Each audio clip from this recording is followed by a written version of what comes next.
దేవుని పరిశుద్ధ నామమునకు మహిమ కలుగును గాక. ప్రియులారా, ప్రభునామన మీ అందరికీ వందనాలు తెలియచేస్తూ ఉన్నాను. దేవుని వాక్యమును ధ్యానిందాము. మత్తయి సువార్త 13వ అధ్యాయము 23వ వచనం. మంచి నేలను విత్తబడిన వాడు వాక్యమును విని గ్రహించువాడు. అట్టివాడు సఫలులై ఒకడు 100 ఒకడు 60 ఒకడు 30 ఫలించినను. ప్రియ స్నేహితులారా, యేసుక్రీస్తు ప్రభువారు శరీరధారిగా ఉన్న దినాలలో అనేక మంది ప్రజలు ఆయన కూర్చున్న చోటకు వస్తూ ఉండేవారు. ఆయన నోటంట ఏ మాట అయితే వస్తుందని ఆశతో ఎదురు చూస్తూ ఉండేవారు. ఎందుకంటే ఆయన మాట ఆదరణ కలగచేసేది, సమస్త బాధ నుండి విడుదల కలగచేసేది, గొప్ప ఆశీర్వాదం ఇచ్చేది గనుక ఆయన నోటి మాట కోసం ఎదురు చూస్తూ ఉండేవారు. ఇలాగూ జరుగుతున్న సమయాలలో ఆయన బోధిస్తూ విత్తనాలు గూర్చిన ఉపమానం ఆయన చెప్పారు.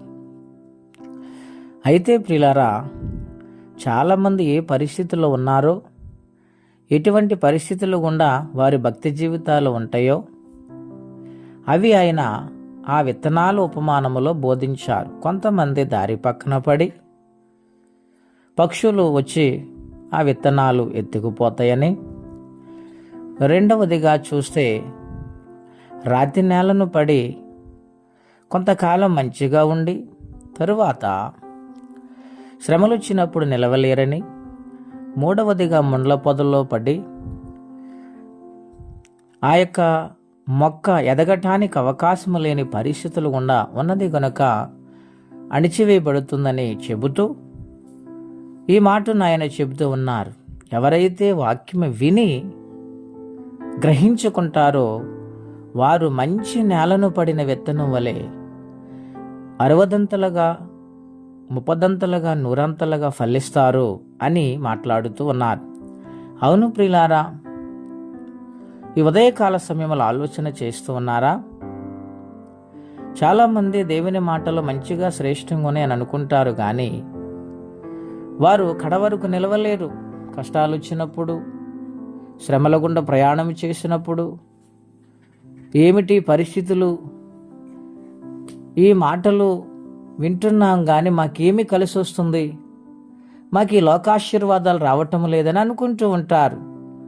ప్రియులారా, మీరు గమనించారో లేదు కానీ యేసుక్రీస్తు వారు మాట్లాడుతున్న మాటలలో పరసంబంధమైన ఆత్మీయమైన ఆశీర్వాదాలు, దీవెనలు దాగి ఉన్నాయి. వాటిని అర్థం చేసుకోవాలంటే మానవులకు కష్టతరమే. కానీ వారిలో కొంతమంది అర్థం చేసుకుంటారు కనుక వారు ఫలిస్తారు. భూమి మీద ఫలిస్తారు, ఆత్మీయతలో ఫలిస్తారు. వారు ఎక్కడున్నా దీవించబడతారు. కారణం ఏమిటంటే వారు గ్రహించగలే హృదయమును కలిగి ఉన్నారు కనుక. ఈ ఉదయకాల సమయంలో అటువంటి జీవితము ప్రతి ఒక్కరూ కలిగి ఉండాలని ప్రభు పేరట మనవి చేస్తూ, మీరందరూ కూడా ఫలించాలని, ఈ వాక్యము ద్వారా దీవించబడాలని కోరుకుంటూ ఈ మాటలు నేను ముగిస్తూ ఉన్నాను. ప్రార్థన అండి. అత్యంత కృపగలిగిన దేవ, మహోన్నతమైన మీ నామము కొరకై స్తోత్రములు. బిడ్డలందరినీ ఆశీర్వదించండి.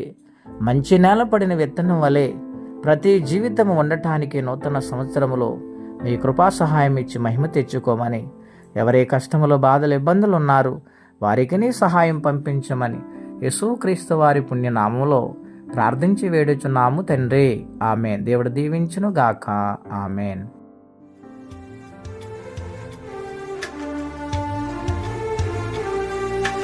నా తల్లి గర్భమునే నన్ను కోరితివి, విశ్వాస గృహములో నన్ను చేర్చితివి.